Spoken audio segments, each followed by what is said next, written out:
Health experts are recommending people avoid smoking during this coronavirus pandemic. So today, we want to find out why smoking could put you more at risk. Here to let us know more about this topic from UC Merced, we have Dr. Anna Song and Dr. Marcos Garcia Ojeda. Thank you both for joining me today via Skype. Our topic is smokers. Are they more at risk for coronavirus, or do they become more at risk of serious illness should they become infected? Dr. Song, why don't you begin? Well, let me just start off by saying that we have to remember this is a novel virus. We haven't seen this particular virus before. And so a lot of the research where we're basing our recommendations are preliminary. So data that's coming out of China and Italy right now, since they were the ones who had to deal with this virus at the beginning. But from this very early data, what we've surmised is that smokers are at elevated risks for contracting the coronavirus. And if they have the coronavirus, that they are less physiologically capable of fending off the virus, and they're more at risk to escalate to very serious symptoms, including needing intensive intervention to breathe, so being on a ventilator, and also dying. My colleague, Dr. Garcia Ojeda, can explain the exact mechanisms that we hypothesize are happening for smokers. And Dr. Garcia Ojeda, if you'd like to join in on this. Yes, what we have been looking in the literature is that the receptor that the virus uses to enter lung cells, which is the angiotensin converting enzyme 2 or ACE2 receptor, it seems to be elevated in the lung tissue of smokers as compared to people who do not smoke. So in that regard, it seems like the virus may have more doors opening in the lungs of people who smoke as compared to non-smokers. So it may be that that is one factor that increases the possibility of infection.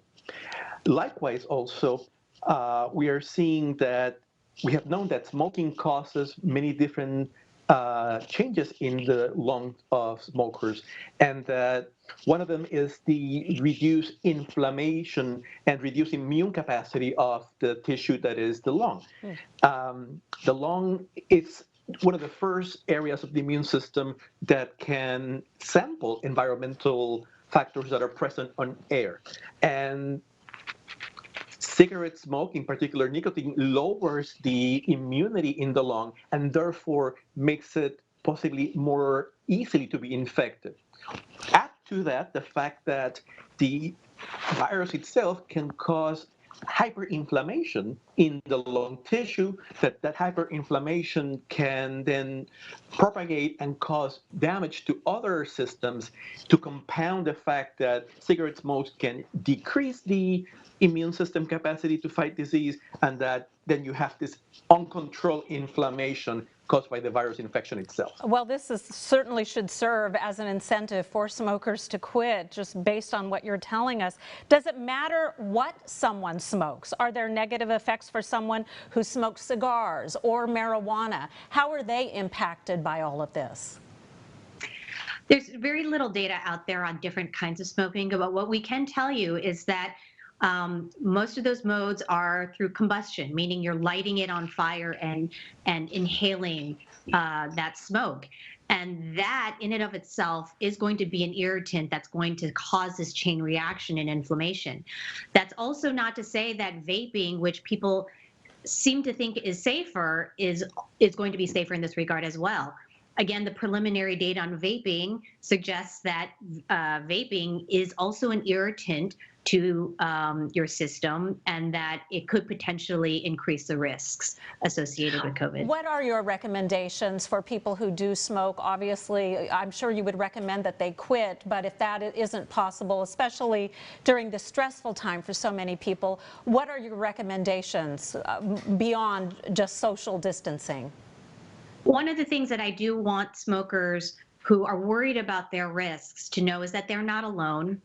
It's hard to say since we've been asking people to keep their distance, but that you really are not alone and that there is so much help out there to quit smoking.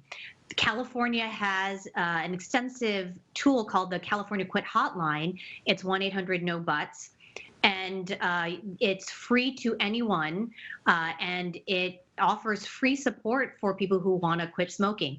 I, don't want to overburden the medical community, but if you have access to a doctor, give them a call through, and they might be able to advise you just over the phone on how you might be able to take first steps in quitting. And the other thing that I would encourage is that there are nicotine replacement therapies out there that can help alleviate some of the withdrawal symptoms that you might incur because of nicotine addiction. And I encourage people just to explore and really consider protecting themselves in this age of COVID, protect themselves from increased risks. And it's a step that you can take, and it's a step that you don't have to take by yourself. Excellent suggestions. Dr. Marcos Garcia Ojeda and Dr. Anna Song from UC Merced, thank you so much. We appreciate your time today. Thank you. Thank you so much. You're welcome. Thank you.